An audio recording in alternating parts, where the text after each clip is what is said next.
Hola, es un placer tenerte aquí. Antes de comenzar, suscríbete al canal y dale like al vídeo. Me llamo Clara Robles, tengo 38 años y vivo en Guadalajara, en un piso modesto pero acogedor. Trabajo como secretaria administrativa en una clínica dental desde hace 8 años, y siempre he sido puntual, ordenada y discreta. Estoy casada con Iván Montero, ingeniero comercial, desde hace 12 años. Creí que teníamos un matrimonio estable, con altibajos normales y una rutina tranquila. Iván era atento al principio, me dejaba notas dulces en la nevera, traía flores cuando no lo esperaba, me hacía reír con tonterías. Pero con el tiempo esas cosas fueron desapareciendo, y yo las atribuí al estrés del trabajo o a la costumbre. Nunca imaginé que, detrás de su silencio y sus respuestas secas, se escondía una historia que me destruiría por dentro. Hasta que, un día cualquiera, todo cambió por culpa de una nota. Y por fin abrí los ojos. Ese día decidí pasar por la oficina de Iván para llevarle el almuerzo. Había preparado su plato favorito, como solía hacer en los primeros años de nuestro matrimonio. Pensé que le haría ilusión, que tal vez eso encendería una chispa entre nosotros, aunque llevábamos semanas fríos y distantes. Al llegar, saludé al recepcionista con una sonrisa forzada y esperé en el vestíbulo. Iván bajó rápido, nervioso, diciendo que no podía subir porque tenía una llamada importante. Me dio un beso en la mejilla, murmuró un gracias y se marchó sin mirarme a los ojos. Sentí que había invadido un espacio que ya no era mío. Algo en su comportamiento me dejó inquieta, como si mi presencia allí hubiese incomodado más de lo normal. Al salir del edificio, mientras guardaba el tupper en el bolso, el guardia de seguridad, don Emilio, me llamó en voz baja. Me acerqué, extrañada, y él bajó la mirada antes de meter una pequeña nota en mi bolso, casi en secreto. Me susurró, es sobre su marido. Léala cuando estés sola, por favor, y se alejó rápidamente sin darme tiempo a hacer preguntas. Me quedé paralizada en la acera, con el corazón acelerado, sin saber si volver para exigirle explicaciones o seguir mi camino. Sentí una presión en el pecho que no podía explicar. ¿Qué podía tener esa nota que lo hizo actuar con tanto sigilo? Caminé hasta mi coche como en trance, sin mirar a nadie. Sabía que esa hoja de papel cambiaría mi vida para siempre. Durante el trayecto a casa, no podía dejar de pensar en la nota que ardía en mi bolso como si quemara. Cada vez que el coche se detenía en un semáforo, miraba hacia el asiento del acompañante con la tentación de abrirla allí mismo. Pero algo me decía que necesitaba estar sola, preparada, fuerte. El paisaje de la ciudad pasaba ante mis ojos como una película muda, mientras mi mente inventaba 1000 escenarios. ¿Sería una calumnia? ¿Una advertencia real? ¿Una broma cruel? Al llegar, cerré la puerta con llave, apagué el móvil y me senté en la cocina. Respiré hondo y, con las manos temblorosas, saqué la nota del bolso. Estaba doblada en 4, escrita a mano con letras apretadas. La nota decía: señora, no quiero problemas, pero usted merece saber la verdad. Su marido ve a otra mujer. Lo he visto entrar y salir con ella varias veces, en horarios que no coinciden con el trabajo. No sé si usted ya lo sabe, pero me parece injusto que la engañe así. Tenga cuidado, y disculpe si me entrometo. Me quedé sin aire, leyéndola una y otra vez, intentando encontrar alguna señal de error. Era una acusación directa, sin rodeos, pero también escrita con respeto. No había nombres ni fechas, pero la intención era clara. En ese momento, sentí que el suelo bajo mis pies ya no era firme. Y lo peor es que una parte de mí, ya lo sospechaba. No lloré. No grité.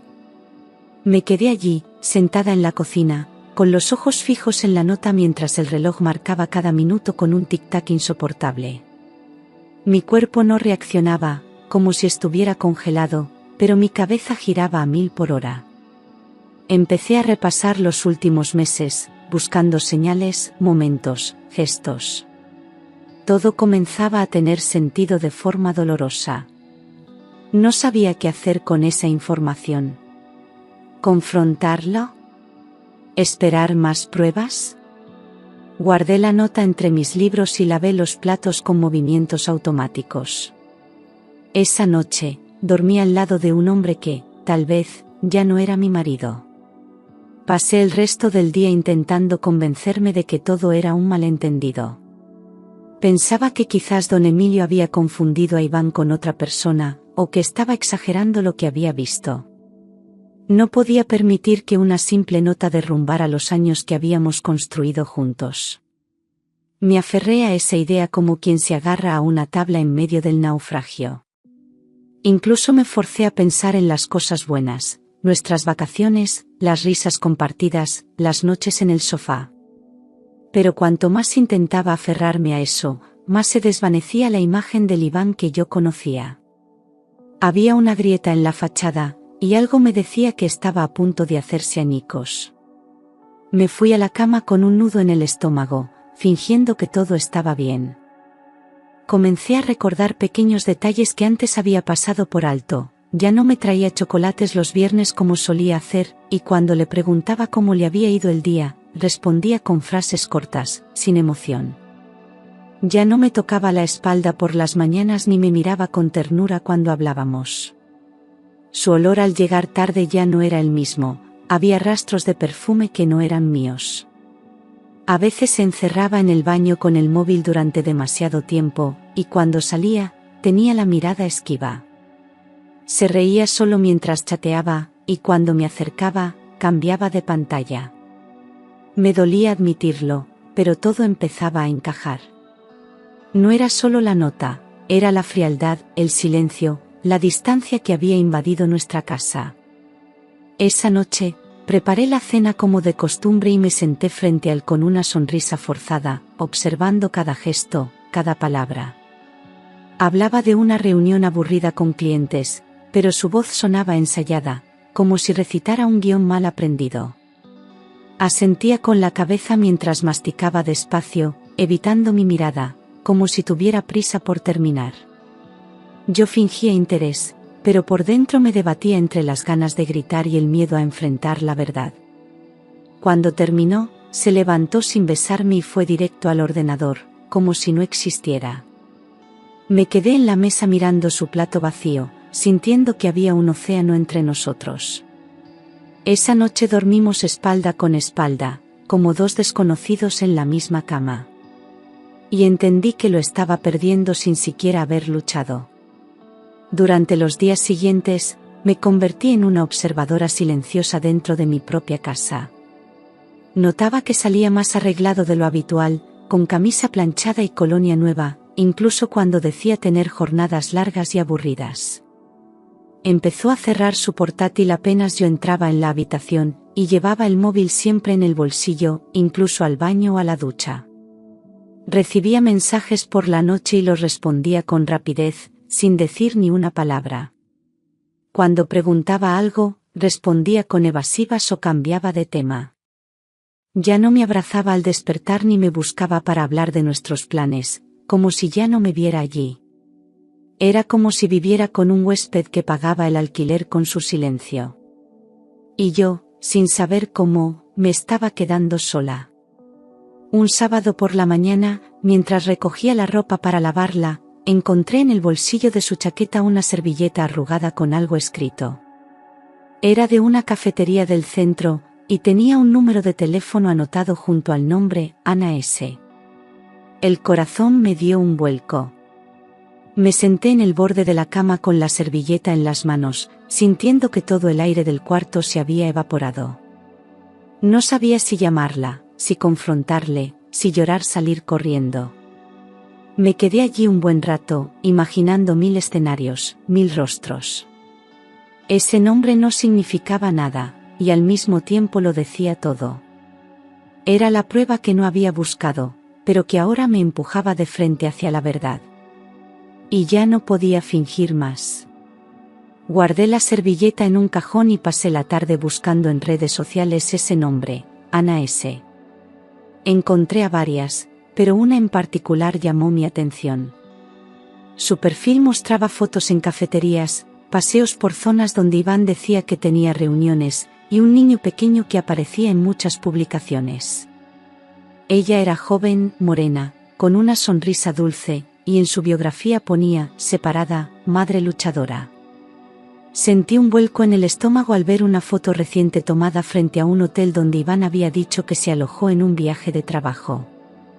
Las piezas empezaban a encajar sin que yo quisiera. Cerré el ordenador con las manos temblando, y por primera vez sentí miedo real de saber demasiado. Mi intuición gritaba que ya no había vuelta atrás. Decidí revisar las redes de Iván, algo que no hacía desde hacía meses porque siempre me decía que no le gustaban las redes sociales. Me di cuenta de que había borrado muchas de nuestras fotos antiguas, incluso las de aniversarios y cumpleaños. Ya no tenía ninguna mención sobre mí, ni siquiera una etiqueta. Era como si hubiera hecho limpieza para fingir que estaba solo. Me dolió comprobar que él había borrado más de mí en internet que en nuestra propia casa. Las personas que intentan desaparecer a alguien no lo hacen por descuido, sino por cálculo. Ya no era solo desconfianza, era la confirmación silenciosa de que había otro mundo donde yo no existía.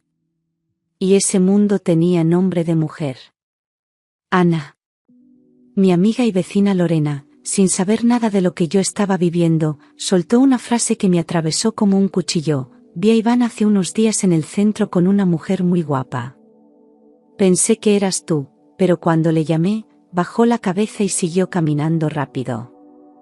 Me quedé helada, apretando la taza de café entre las manos mientras ella hablaba sin sospechar el daño que me causaban sus palabras.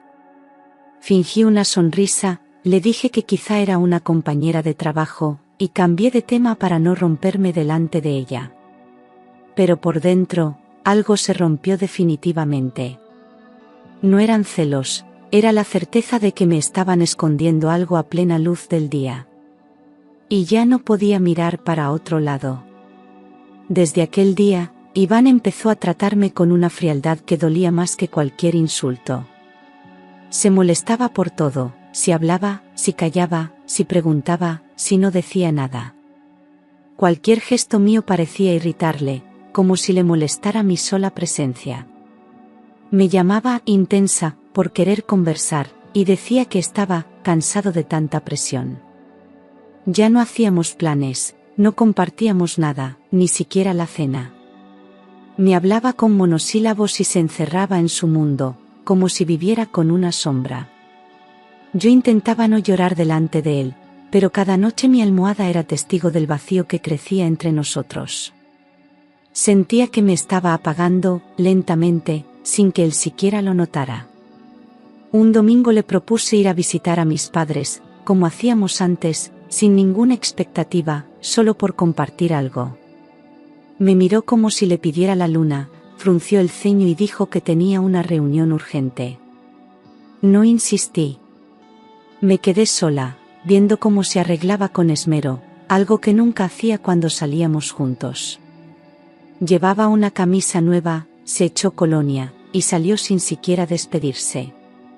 Pasé el resto del día sentada en el sofá, con la televisión encendida solo para llenar el silencio. Sentía que ya no era parte de su vida, solo una figura decorativa en casa. Y en ese momento supe que, aunque doliera, tenía que prepararme para la verdad. No sabía cómo enfrentarlo, así que le pedí a Lorena, sin dar demasiados detalles, que lo siguiera discretamente. Le dije que necesitaba confirmar algo que me estaba destrozando por dentro. Ella aceptó sin dudar, con la lealtad silenciosa de una amiga que entiende sin preguntar. 2 días después volvió con el rostro pálido y una sola frase: Clara, tenías razón. Me enseñó una foto tomada desde lejos. Iván salía de un restaurante con Ana, le acariciaba el pelo mientras se reían, como si fueran una pareja de toda la vida. Sentí que el corazón me caía al estómago, que ya no había excusas posibles. Era la imagen que me negaba a ver, capturada con la frialdad de una verdad irrefutable. Esa noche no pude fingir más. Me senté en el sofá, con la foto aún en el móvil, y esperé a que llegara. Cuando entró, lo miré a los ojos y le pregunté con voz firme, ¿quién es Ana? Se quedó paralizado, como si no esperara que yo supiera el nombre. Tardó unos segundos en reaccionar, y luego murmuró, no es lo que piensas, pero su voz ya no tenía fuerza.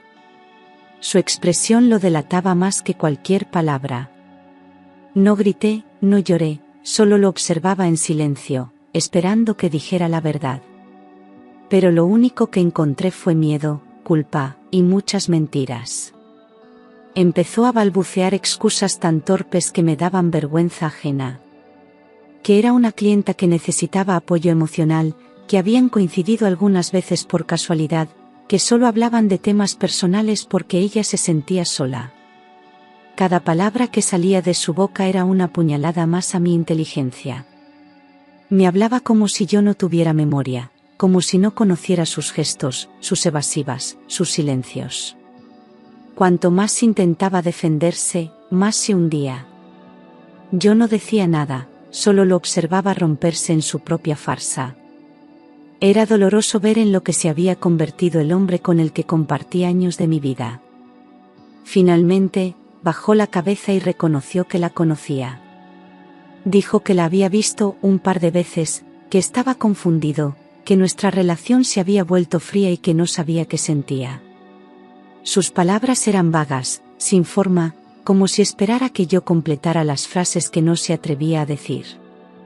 No me miraba a los ojos y eso decía más que cualquier confesión. Intentaba suavizar la caída, minimizar el daño, pero lo único que lograba era hundirme más. Yo lo escuchaba en silencio, con el corazón roto y la mente ya lejos. Porque aunque me doliera, ya no necesitaba oír más. La verdad ya la conocía. Y como si no fuera suficiente, tuvo el descaro de echarme la culpa. Dijo que yo había cambiado, que solo hablaba del trabajo, que ya no lo cuidaba como antes. Que me había vuelto distante, fría, aburrida. Sentí que el aire me faltaba mientras lo escuchaba justificar su traición con mi agotamiento. Había cargado sola con la casa, con las cuentas, con su ausencia, y ahora también tenía que cargar con su infidelidad. Era como si me hiciera responsable de su decisión cobarde. No lloré delante de él. Solo asentí, me levanté y me fui al dormitorio, donde finalmente pude romper en pedazos todo lo que había aguantado. Después de aquella noche, la casa se volvió un desierto emocional. Dormíamos en la misma cama, pero dábamos la espalda como si el otro no existiera. Él salía temprano y volvía tarde, sin dar explicaciones, como si no tuviera nada que rendirme. Yo, por mi parte, fingía estar dormida cuando llegaba y evitaba cualquier conversación. Solo se escuchaban los sonidos de puertas cerrándose, platos en la cocina y el tic-tac del reloj que marcaba una espera insoportable. El silencio entre nosotros era más ruidoso que cualquier grito. Me dolía el alma, pero no iba a mendigar amor. Algo dentro de mí empezaba a cambiar. Una tarde, sin fuerzas pero con esperanza, le propuse ir a terapia de pareja. Pensé que si aún quedaba algo, quizá podríamos reconstruirnos. Él me miró con una mezcla de burla y hastío, y soltó, «Eso no sirve para nada». Fue como un portazo en la cara. No mostró interés, ni duda, ni respeto. Yo sentí que me apagaba un poco más por dentro, pero al mismo tiempo, algo se encendía. Era la certeza de que estaba sola, aunque compartiéramos techo. Y por fin entendí que no quería seguir pidiendo migajas donde una vez hubo amor. Esa misma noche abrí el portátil y empecé a buscar alquileres. No sabía cómo, ni cuándo, ni con qué dinero, pero tenía que irme. Me dolía dejar mi casa, mis cosas, mis rutinas, pero me dolía más quedarme donde ya no me querían. No le dije nada a Iván. Preferí guardar silencio, planear cada paso sin que él lo supiera. Necesitaba recuperar mi dignidad antes de perderme por completo. Me prometí que no me llevaría rabia ni odio, solo lo imprescindible y la poca paz que aún me quedaba. Esa fue la primera noche en mucho tiempo en que dormí con una decisión clara en la cabeza. Pero no me dio tiempo a actuar.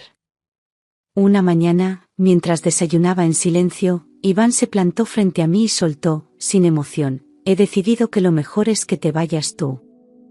Esta es mi casa. Te dejo quedarte esta semana para hacer tus maletas. Me quedé paralizada, sin palabras, mirando su rostro frío y distante. No había rastro del hombre que me prometió amor eterno. Asentí en silencio, tragué el nudo en la garganta y recogí mi taza. No iba a suplicar por un sitio donde ya no era bienvenida. Esa frase me rompió, pero también me liberó. Subí al baño, cerré la puerta y me derrumbé sobre el suelo frío. Lloré con un dolor tan hondo que sentí que me vaciaba por dentro. No lloraba por perderle, sino por haberme perdido a mí misma intentando sostener algo que ya no existía. Pensé en todas las veces que me callé, que me adapté, que me olvidé de mí para que él estuviera bien. Me miré al espejo con los ojos hinchados y apenas me reconocí. No era la misma Clara de antes, pero todavía quedaba algo en mí que quería levantarse. Y ese algo se aferró con fuerza a mi última esperanza. Cuando Lorena se enteró de lo ocurrido, vino directamente a mi casa con una bolsa de galletas y un abrazo silencioso. No me preguntó nada al principio, solo me dijo: ven a mi casa el tiempo que necesites, no estás sola. Sus palabras fueron un bálsamo en medio de tanto dolor. Por primera vez en semanas, sentí que alguien me veía, que no era invisible. Le conté todo entre lágrimas y ella me escuchó sin juzgar, con la ternura de una hermana que la vida me regaló. Me ofreció su sofá, su cocina y su apoyo sin condiciones. Y en ese momento, comprendí que el amor no siempre viene de quien duerme a tu lado, sino de quien no te deja caer. Hice las maletas en silencio, una a una, como si cada prenda que doblaba fuera una parte de mí que quedaba atrás. No quise llevar mucho, solo lo necesario, y dejé incluso las fotos, porque ya no me pertenecían. Pasé la última noche en esa casa mirando el techo, escuchando el eco de un hogar que ya no era mío. No hubo despedidas ni abrazos, solo una puerta que se cerró tras de mí sin que nadie se inmutara. Me fui con 2 maletas, el corazón roto y la dignidad a medias. Caminé por la acera con la sensación de haber fracasado, pero también con una tímida luz encendiéndose dentro. Aunque dolía, era libre. Y eso, en el fondo, ya era un principio. Las primeras noches en casa de Lorena fueron un torbellino de emociones. Me despertaba sobresaltada, con la sensación de que algo iba mal, como si aún esperara escuchar las llaves de Iván en la puerta. Tenía pesadillas, sudores fríos, y muchas veces lloraba en silencio para no molestar a nadie. Me costaba comer, concentrarme, incluso respirar con calma. Todo era nuevo, todo era incierto, y aunque sabía que había hecho lo correcto, el vacío era abrumador. No era fácil desmontar 12 años de vida en 3 días. Pero cada amanecer sin gritos ni mentiras ya era una forma de paz. Y poco a poco, esa paz empezó a convertirse en fuerza. Empecé a reconstruirme con pequeñas acciones: preparar el desayuno con calma, leer un libro en silencio, salir a caminar sin tener que avisar a nadie. Descubrí el placer de elegir mi propia música, de decidir qué comer, de estar conmigo sin miedo. Llamé a mis padres, retomé viejas amistades, y me obligué a llenar los días con cosas que me devolvieran a la vida. No fue inmediato, ni fácil, pero cada gesto cotidiano era una victoria sobre el dolor. Aprendí a escucharme, a atender mis emociones sin culpas. Y sobre todo, aprendí a estar sola sin sentirme abandonada. Por primera vez en mucho tiempo, me sentía un poco más mía. Una tarde, mientras revisaba el correo, vi una notificación en redes sociales. Era un mensaje privado de Ana. Sentí un escalofrío antes de abrirlo, sin saber qué esperar. El texto decía: perdona. No sabía que aún estabas con él. Me dijo que estaba separado. Me mintió a mí también. Me quedé en silencio largo rato, leyendo una y otra vez aquellas palabras sencillas. No había excusas, ni justificaciones, solo una confesión clara. No sentí rabia, sentí pena. Porque todas habíamos sido engañadas por el mismo hombre, con la misma frialdad.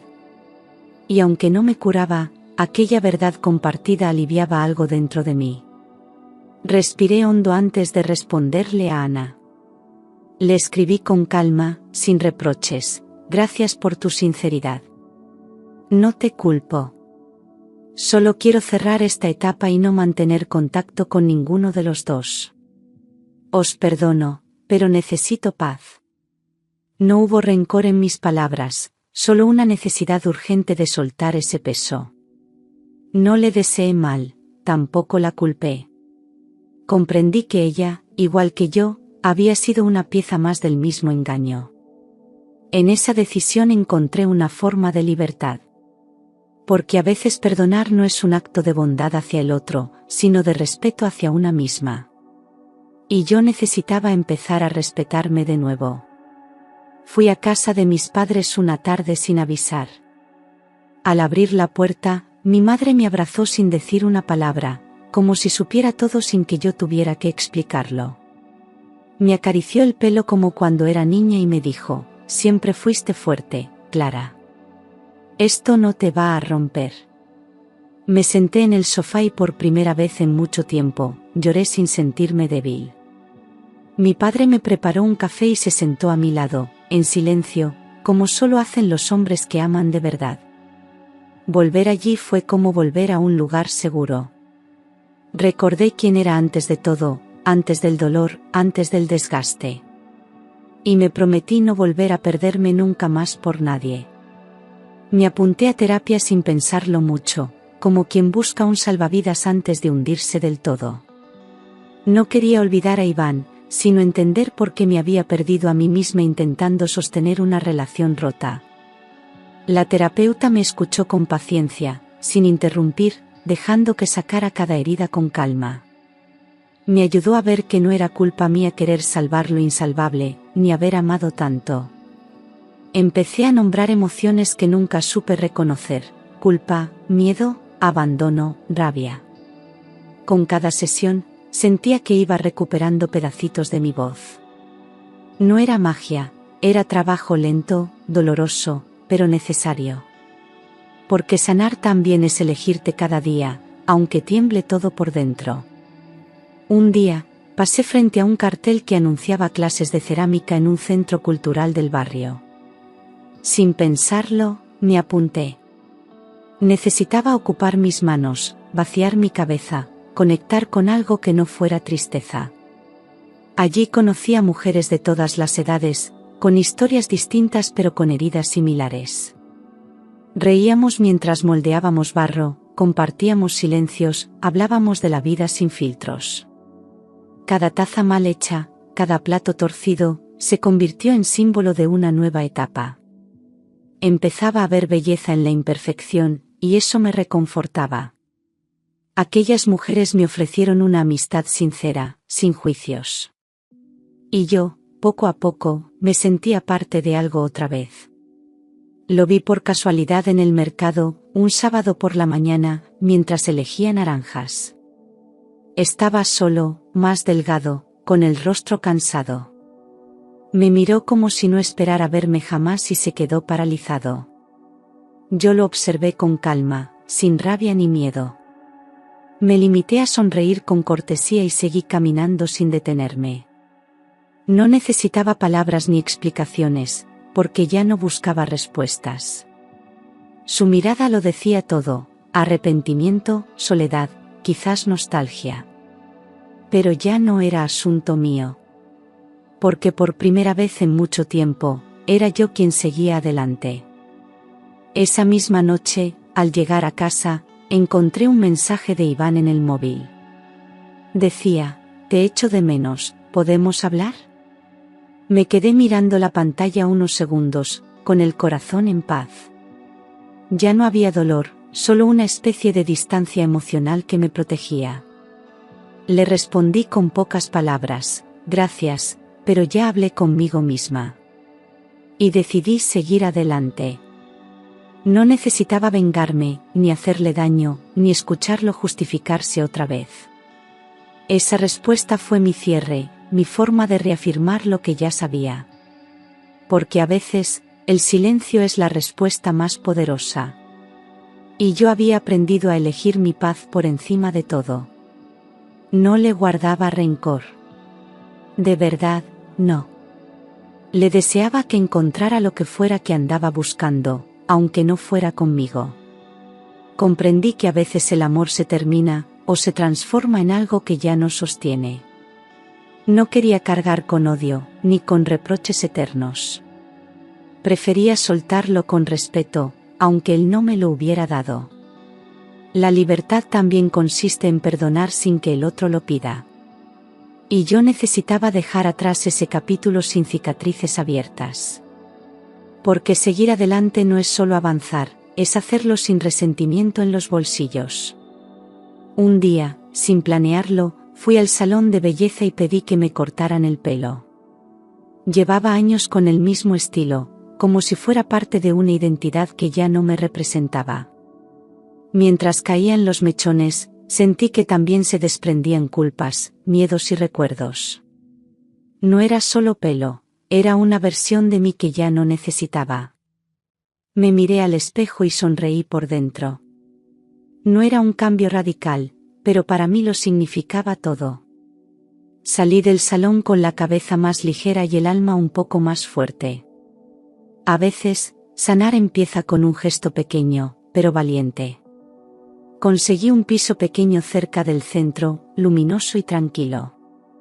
Lo decoré con calma, eligiendo cada detalle con cariño: plantas, libros, cojines de colores, fotos mías de momentos felices. No había espacio para recuerdos que dolieran, solo para nuevas memorias por crear. Cada rincón hablaba de mí, de mi presente, de lo que estaba construyendo sola. Me sentía orgullosa de cada paso que había dado, incluso de los más difíciles.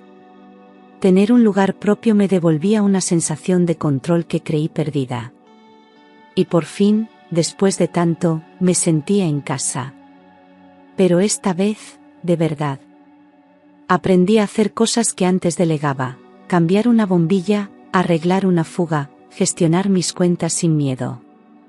Cada pequeña victoria me recordaba que no necesitaba a nadie para sostenerme. Redescubrí mi autonomía, no solo económica, sino emocional. No pedía permiso para existir, ni justificaba mis decisiones. Me levantaba, trabajaba, me cuidaba, y me acompañaba con dignidad. Ser independiente no era estar sola, era elegirme cada día sin dudar. Me sentía completa, suficiente, capaz. Y esa sensación no tenía precio. Porque por fin, era yo quien llevaba el timón de mi vida. Entendí que no necesitaba que me eligieran para sentirme valiosa. Durante años esperé atención, aprobación, amor, sin darme cuenta de que el respeto más importante era el mío. Empecé a hablarme con más cariño, a no castigarme por lo que permití, a perdonarme por haberme quedado tanto tiempo donde no me cuidaban. Mirarme al espejo ya no era un acto de crítica, sino de reconocimiento. Dejé de compararme, de dudar de cada paso, de pedir perdón por existir. Mi voz se hizo más firme, mis límites más claros. Por fin, me sentía dueña de mí misma. Y eso cambió todo. Un sábado por la mañana pasé frente al edificio donde trabajaba Iván. Dudé unos segundos, pero seguí caminando, como quien pasa por una calle cualquiera. En la entrada, don Emilio, el guardia de seguridad, me reconoció y me saludó con una leve sonrisa. Me acerqué y le dije con sinceridad: gracias. Por aquella nota. Me salvaste. Él asintió, sin decir nada, pero con una expresión de alivio en la mirada. No hicieron falta más palabras. A veces, los héroes no llevan capa, solo uniforme y una conciencia despierta. Aquel momento me cerró una herida que llevaba abierta desde el principio. Aquel trozo de papel, doblado con prisa y escrito con temor, cambió el rumbo de mi vida entera. 5 líneas fueron suficientes para sacarme de una mentira donde yo vivía sin saberlo. No era solo una advertencia, era una invitación a despertar, a mirar lo que no quería ver. Durante mucho tiempo pensé que me había destruido, pero hoy sé que me salvó. Porque gracias a esa nota, dejé de ser una sombra en mi propia historia. Gracias a ese gesto valiente, empecé a vivir con verdad. Y en ese papel, escrito con tinta nerviosa, nació mi segunda vida. Ya no era la Clara de antes. Había aprendido a perder sin desmoronarme, a estar sola sin sentirme vacía, a decir no sin culpa. Las cicatrices seguían ahí, pero ya no dolían, me recordaban lo que superé. Caminaba más erguida, hablaba con más claridad, reía sin pedir permiso. No necesitaba demostrar nada a nadie. Lo que antes me destrozaba, ahora me fortalecía. Era una mujer nueva, no porque alguien me lo dijera, sino porque yo lo sabía con certeza. Y esa certeza me sostenía cada día. Decidí hacer algo que nunca me había atrevido, viajar sola. Elegí Valencia, una ciudad que siempre quise conocer y que pospuse por años. Caminé por la playa al amanecer, sentí la brisa en la cara, me senté a escribir en una terraza mirando el mar. No necesitaba compañía para disfrutarlo. Me sentí libre, ligera, valiente. Era la primera vez que hacía algo grande solo para mí, sin compartirlo ni justificarlo.